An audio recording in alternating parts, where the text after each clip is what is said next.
In today's episode, we're continuing our discussion of funnel economics. I know that sounds boring, but stick with me. In the first episode, we looked at the basics and went over some profitability numbers. In this episode, we're going to be going a little bit deeper, and you're going to learn the secrets to self-liquidating funnels. Welcome to Health Business Mastery, the Creative Thirst podcast. I'm your host, Bobby Hewitt. What is a self-liquidating funnel? Well, that is the holy grail of every marketer. Basically, if you can acquire a customer at zero cost, you can scale infinitely. So how does that work?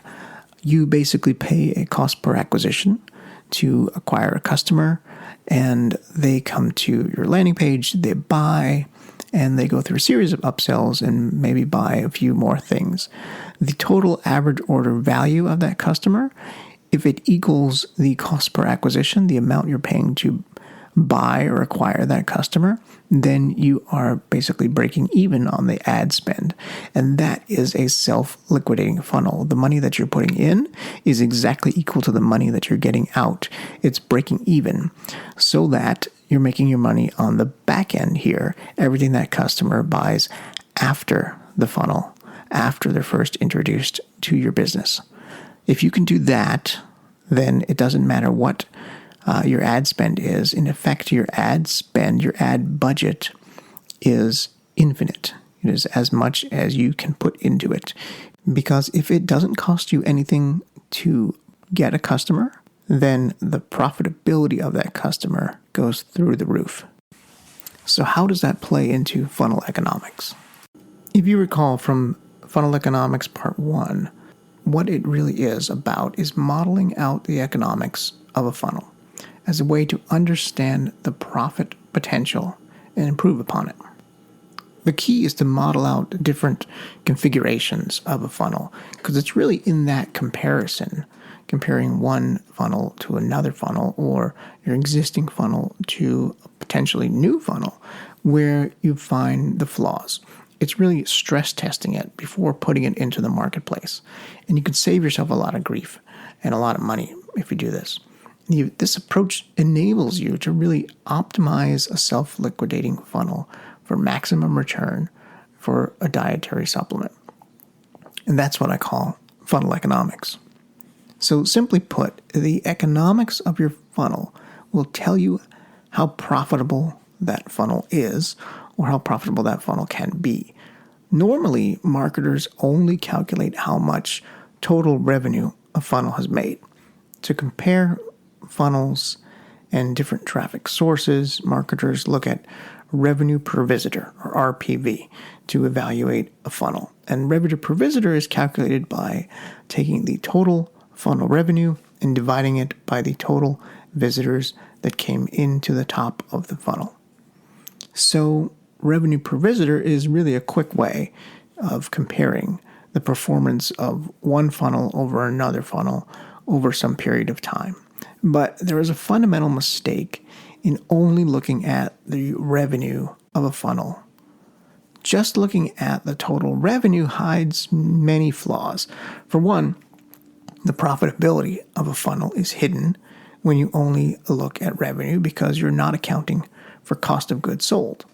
A better way to look at funnels is through funnel economics, right? So the better way of evaluating a funnel is by looking at the net revenue of each offer in each funnel. So looking at net revenue tells you how much money your funnel actually made. Net revenue is the total amount of money you made from sales minus your direct expenses.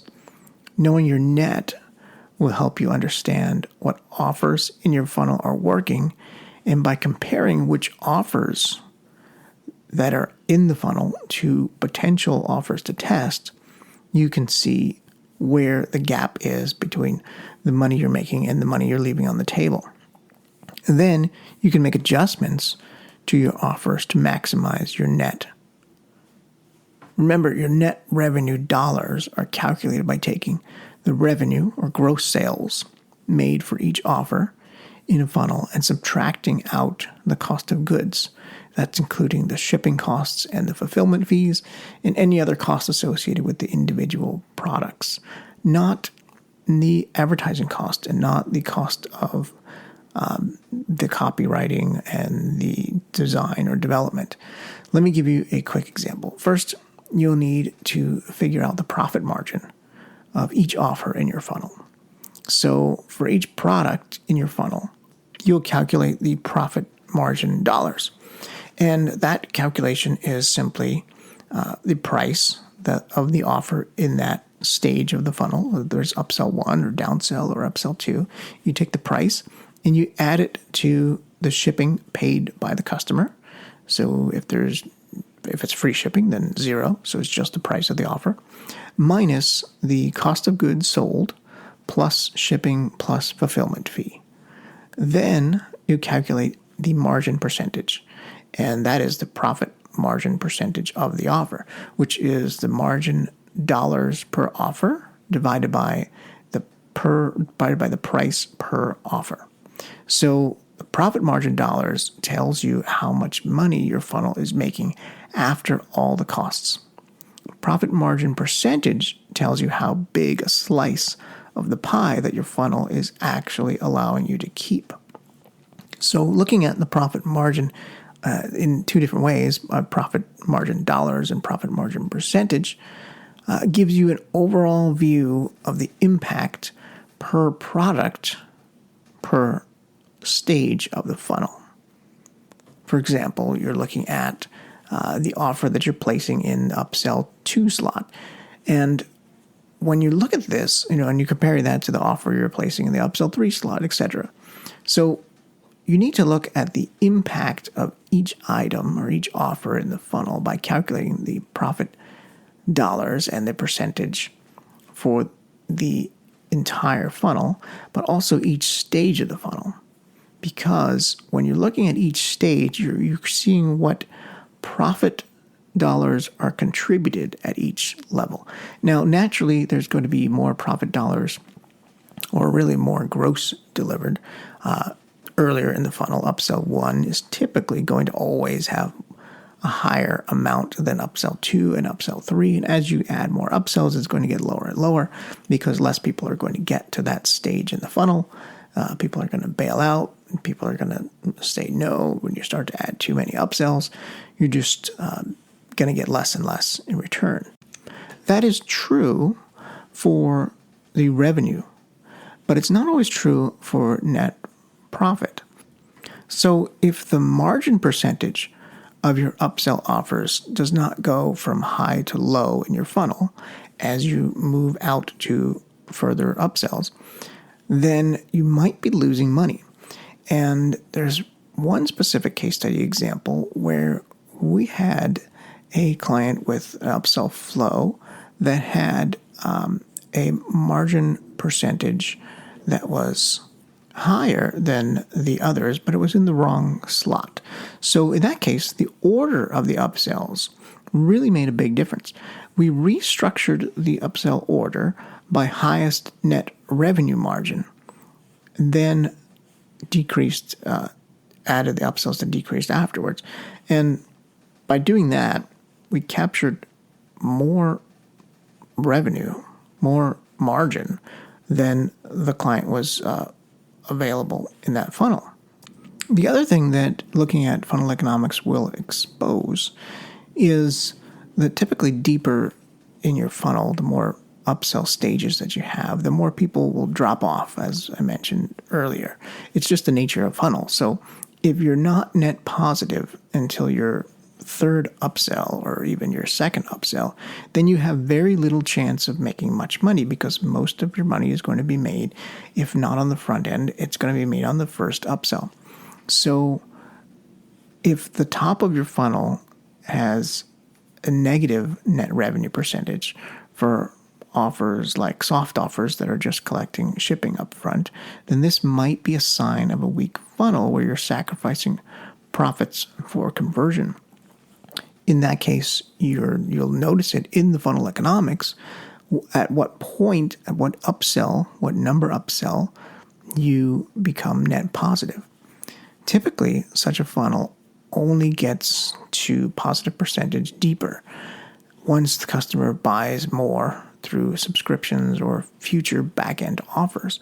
However, you may want to deliberately break some of the rules of a funnel if your offers just make more sense. So in particular, the order of your funnels, regardless of profit margin, funnels are as much an art as they are a science. So the art of a funnel can sometimes take precedence over the economics. For example, if one offer makes perfect sense as your second upsell, but the margin percentage is not as good as the third upsell, then it doesn't mean you should switch it, because if the second upsell makes more sense as a buying choice, meaning it's the next thing in the problem that is going to be solved, or it's just a better fit with the previous upsell or the front-end upsell, meaning the product is a better fit than the third upsell product, then leave it in the upsell 2 slot. That's where it moves into that art stage, like I said, beyond the economic stage. When you're developing or building a new funnel, you should always start with funnel economics, in my opinion. So what that means is you map out all of your offers, you map out all of your cost of goods sold, you map out your net revenue percentage, and you start playing with the numbers. You start seeing what average conversion rates will need to be in order to break even, at what point in the funnel you'll get your money back. And many times you don't get your money back until the back end, really. So you're losing money on the front, you're losing money in that initial funnel, including all the upsells. But like I said, the optimal thing you should shoot for is breaking even on that upsell, up that front end funnel, including the upsells, and making profit on the back end with back end funnels and email follow-up sequence and lifetime value with subscription and all that good stuff that supplement offers have. So new customers flow into your business through funnels. They ascend to higher value customers on the back end. And the lifeblood of making a direct response dietary supplement business work is just that. It is in funnels. Spending more time examining funnels through the funnel economics framework is critical to success. Yet, sadly, many marketers don't take the time to model out a funnel. Even if you've been building funnels for years, it pays to break it down systematically, because basic funnel economics uncovers flaws that you can't see by only looking at conversion rates. Throughout our work with dietary supplement companies, we found that there are actually 3 funnels that every health supplement business needs to build a multi-million-dollar empire. And we've had the opportunity to observe hundreds of health businesses, and we've uncovered these 3 critical funnels that each work together to make the difference between an average supplement company just selling on Amazon and a multi-million-dollar health empire. If you want to get that free ebook, just go over to creativethirst.com and scroll down to the appropriate section and click on Get Your Free Ebook. Creative Thirst is a direct response digital agency focusing on conversion rate optimization and A/B testing. We work with dietary supplement companies who are struggling to maximize the profitability of their funnels so they can scale. Through the last 7 years in the online health space, we've optimized many dietary supplement businesses. And in that time, we've uncovered the 3 critical funnels for success. We put together that information in a free digital download called The 3 Funnels Every Health Supplement Business Needs to Build a Multi-Million-Dollar Empire. You can get that free report by going to creativethirst.com. Scroll down to the appropriate section and click on the blue Get Your Ebook button.